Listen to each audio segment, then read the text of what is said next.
100 साल की सास। अरे मम्मी जी, थोड़ा उम्र के हिसाब से काम किया करो। कहीं कुछ हो गया तो लोग बोलेंगे बहू ने बूढ़ी सास का ध्यान नहीं रखा।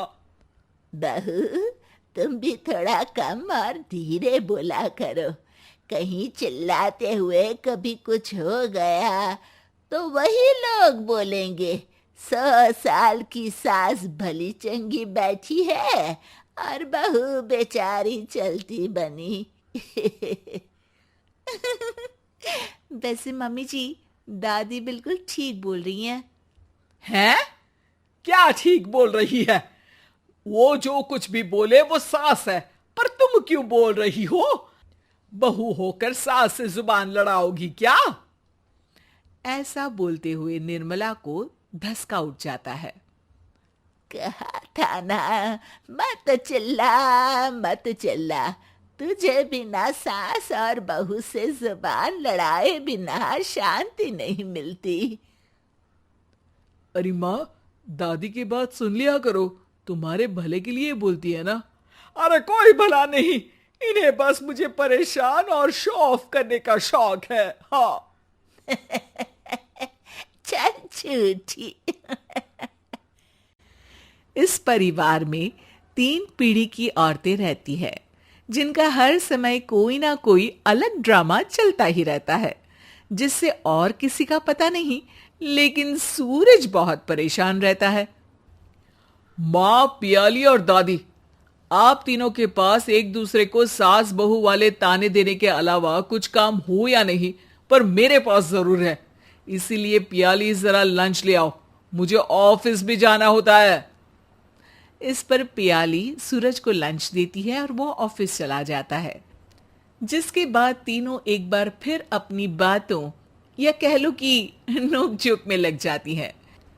इसी में दिन बीत जाता है। रात को सूरज के साथ उसके दोस्त भी खाने पर आते हैं। पियाली, मेरे कुछ दोस्त आए हैं। सॉरी, अचानक प्लान बना तो बता नहीं पाया। तुम जल्दी से डिनर बना दो ना। अरे वाह रे, आलसी माँ की आलसी बेटी।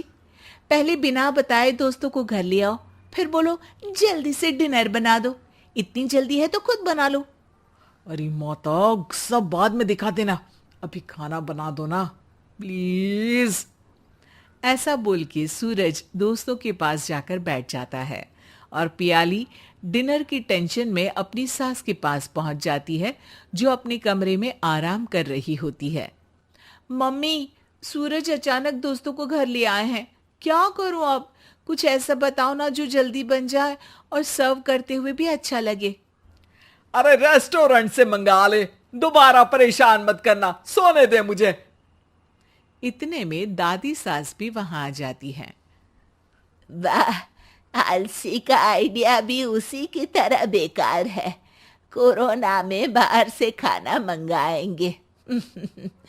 बहू, तुम सो ही जाओ, वही काम अच्छे से कर सकती हो। चल पियाली, मैं बताती हूँ क्या करना है।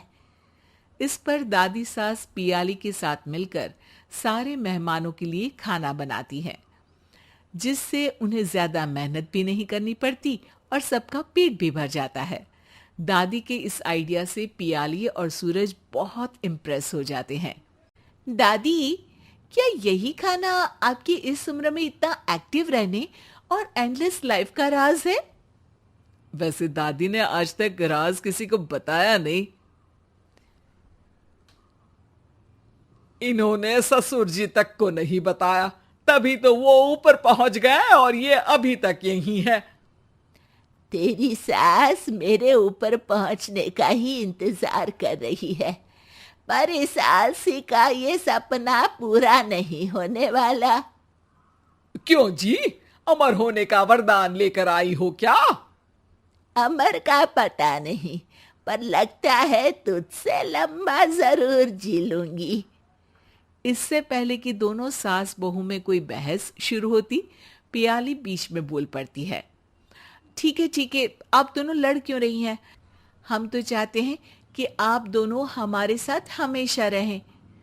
पियाली की बातों पर दोनों शांत हो जाते हैं और उनकी लाइफ पहले जैसे चलने लगती है, जहां दादी सुबह जल्दी उठकर कुछ न कुछ काम करते हुए पूरा दिन बिताती है, तो वहीं निर्मला और पियाली लेट उठने से लेकर धीरे धीरे आलस में काम करना और जब मर्जी सो जाने से अपना दिन बिताती हैं। एक दिन निर्मला की सहेली उनके घर आती है। अरे क्यों रे निर्मला, कैसे चल रही है जिंदगी? सब बढ़िया, बस ये बुढ़िया ऊपर जाए तो ज्यादा अच्छा होगा। अरे ऐसा क्यों बोलती हो? तुम्हें तो उनसे सीखना चाहिए, वो बहुत फुर्तीली हैं।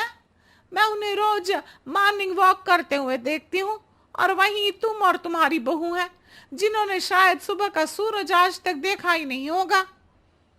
सहेली की बात सुनते ही निर्मला भड़क कर चिल्लाते हुए पियाली और अपनी सास को वहां बुलाती है, जिनके साथ सूरज भी वहां आ जाता है और ये सब देख सहेली वहां से चली जाती है।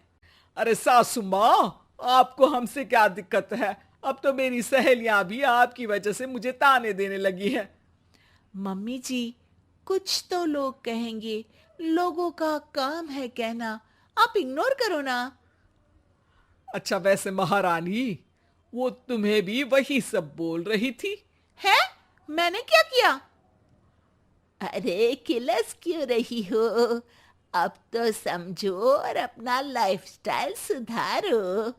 ओ मोरी मैया, अब हमारा लाइफस्टाइल भी खराब हो गया क्या? आपका तो हाई फाई है ना, बस उतना ही ठीक है। तुम लोग हमेशा पूछते हो ना कि मेरी इस उम्र और अभी भी इतने एक्टिव रहने का राज क्या है, तो वो ये लाइफ स्टाइल ही है जिसे हाई फाई नहीं पर सिंपल कहते हैं। दादी, अब कहना क्या चाहती हो? यही कि मैंने अपनी जिंदगी में बहुत किताबें पढ़ी हैं, जिनमें एक किताब से मुझे ये समझ में आया कि हम कितने गलत तरीके से जिंदगी जीते हैं। उसी के बाद मैंने एक अच्छे जीवन के लिए इकिगाई रूल अपनाया, जिसका मकसद तो सिर्फ अच्छा जीवन जीना था। इतना लंबा कैसे जी गई मुझे खुद अचंभा होता है। ओह, तो मतलब आप मुझे परेशान नहीं करती थी? वो तो आप करती हैं। वैसे ये इकिगाई क्या है? थोड़ी रिसर्च खुद भी कर लो आलसियों, सब मैं ही बता दूं क्या?